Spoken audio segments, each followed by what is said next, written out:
Hello दोस्तों, मैं advocate Prabhas Ranjan. आज की इस वीडियो में हम लोग पढ़ेंगे section 19 and section 20 of the juvenile justice care and protection of children act 2015 के बारे में। तो आइए सबसे पहले स्टार्ट करते हैं सेक्शन 19 से। सेक्शन 19 बोलता है पावर्स ऑफ चिल्ड्रन कोर्ट के बारे में। सब सेक्शन 1 ऑफ सेक्शन 19 बोलता है after the receipt of the preliminary assessment from the board under section 15 the children court में डिसाइड। जो प्रिलिमिनरी असेसमेंट किया गया था सेक्शन 15 में जुवेनाइल जस्टिस बोर्ड के द्वारा, उसके रिसीविंग के बाद चिल्ड्रन कोर्ट है वो क्या कर सकती है, किस बारे में डिसीजन ले सकती है। तो ये दो तरह का डिसीजन ले सकती है। पहला डिसीजन के बारे में बोलता है कि there is a need for trial of the child as an adult as per the provision of the CRPC and pass appropriate order after trial subject to the provisions of this section and section 21, considering the special need of the child, the tenets of the fair trial, and maintaining a child-friendly atmosphere। मतलब कि उस बच्चे के regarding क्या ये बात की ज़रूरत है कि उस बच्चे को एडल्ट की तरह ट्रीट किया जाए और उसके खिलाफ CRPC में जो प्रोविज़न है उसके तहत उसमें ट्रायल किया जाए, इसकी ज़रूरत है। और एप्रोप्रिएट ऑर्डर पास कर सकती है after trial subject to the provision of this section and section 21। और इस सेक्शन और 21 जो सेक्शन है उसके तहत एप्रोप्रिएट ऑर्डर पास कर सकती है ट्रायल के बाद, जो कि एक एडल्ट की तरह ट्रीट किया गया था। लेकिन इसमें स्पेशल नीड जो चिल्ड्रन के लिए होती है उसको कंसीडर किया जाना चाहिए। और उसमें फेयर ट्रायल के जितने भी कंपोनेंट होते हैं, फेयर ट्रायल में हो गया दोनों पार्टी को सुना जाता है, वो कोई जो पर्सन जजमेंट दे रहा है वो उसका पार्टी नहीं हो, and maintaining the child friendly atmosphere. मतलब वो कोर्ट की तरह ना होके एक चाइल्ड फ्रेंडली होना चाहिए, जिससे बच्चा डरे नहीं, सहमे नहीं, वो एक फेयर ट्रायल हो सकता है चाइल्ड के प्रति। ऐसा फ्रेंडली एटमॉस्फेयर बनाना चाहिए। और दूसरा डिसीजन जो चिल्ड्रन कोर्ट ले सकती है कि इस केस में उस बच्चे को एडल्ट की तरह ट्रायल करने की ज़रूरत नहीं है, और एक इंक्वायरी कंडक्ट करवाने के बाद बोर्ड जो है जुवेनाइल जस्टिस बोर्ड वो एक ऑर्डर पास करेगी, जो कि सेक्शन 18 में दिया गया है, जो कि हमने पहले ही एक वीडियो में डिस्कस कर चुके हैं। सब सेक्शन 2 में बोलता है the children's court shall ensure that the final order with regard to child in conflict with law shall include an individual care plan for the rehabilitation of child, including follow up by the probation officer और district child protection unit और a social worker.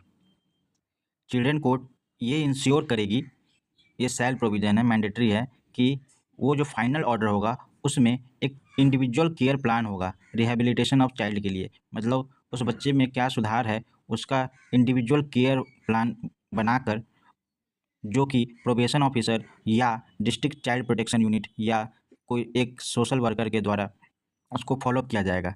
इसको किया जाएगा rehabilitation के लिए, जो individual care plan बनाया गया है उसको फॉलो अप किया जाएगा, जो फाइनल ऑर्डर कोर्ट के द्वारा, चिल्ड्रन कोर्ट के द्वारा दी गई है।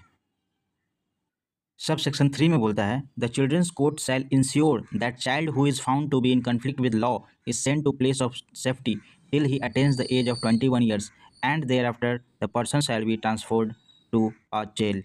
मतलब चिल्ड्रन कोर्ट ये इंश्योर करेगी, यहाँ भी शैल है, इंश्योर करेगी कि दैट जो बच्चा child in conflict with law पाया गया है उसको प्लेस ऑफ सेफ्टी में रखा जाएगा जब तक कि वो 21 ईयर्स उसका कंप्लीट नहीं हो जाता है। जब तक वो 21 साल का नहीं हो जाएगा तब तक उसको प्लेस ऑफ सेफ्टी में रखा जाएगा, और 21 ईयर्स होने के बाद उसको जेल में ट्रांसफ़र कर दिया जाएगा।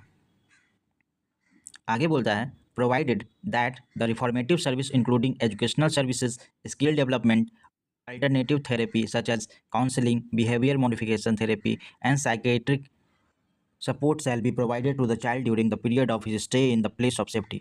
मतलब जब तक वो प्लेस ऑफ सेफ्टी में रखा जाएगा तब तक उसको एक रिफॉर्मेटिव सर्विस दिया जाएगा। उस रिफॉर्मेटिव सर्विस में क्या होता है कि एजुकेशन उसको प्रदान किया जाएगा, स्किल डेवलपमेंट उसका किया जाएगा, कुछ सिखाया जाएगा, स्किल दिया जाएगा उसको, और इसके अतिरिक्त अल्टरनेटिव सर्विस में मतलब उसका काउंसलिंग किया जाएगा उस बच्चे का, बिहेवियर मॉडिफिकेशन थेरेपी करवाया जाएगा, साइकाइट्रिक सपोर्ट दिया जाएगा उस बच्चे को ताकि वो सुधर सके, सुधार आए उसमें।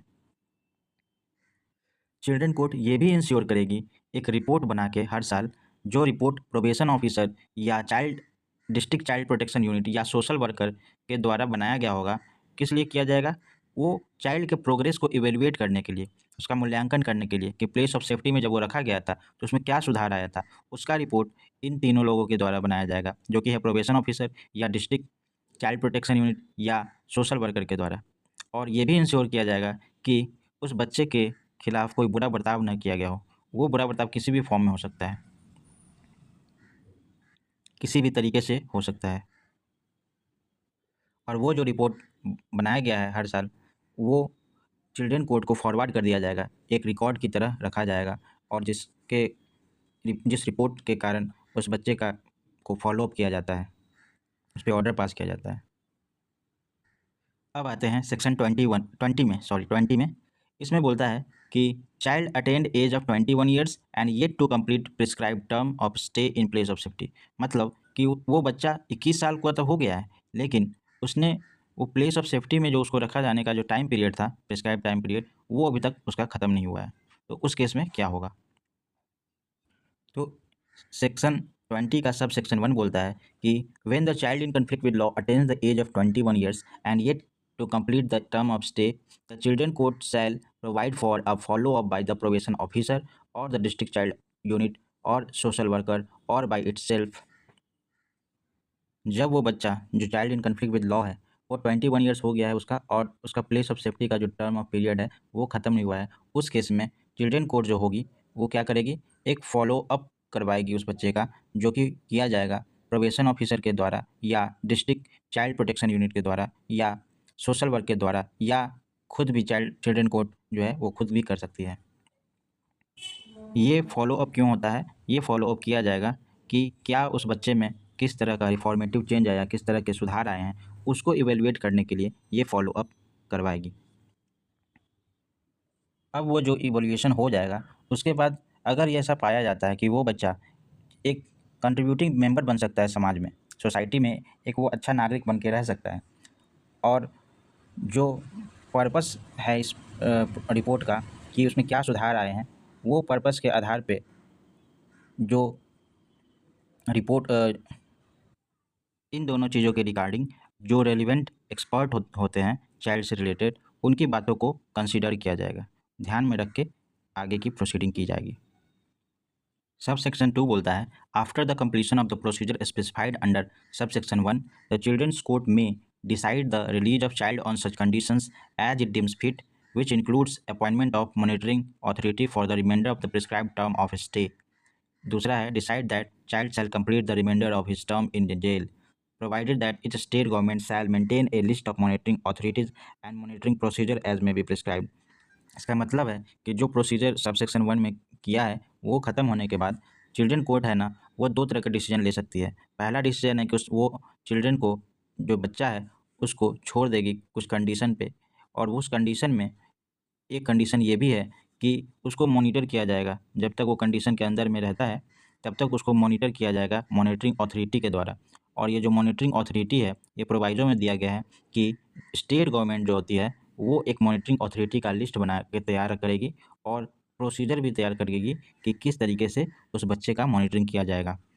और दूसरा डिसीजन जो ले सकती है वो है बाकी का जो पीरियड बचा हुआ है, मतलब प्लेस ऑफ सेफ्टी से निकलने के बाद का जो बाकी का समय बचा हुआ है वो जेल में बिताएगा। Thank you for watching.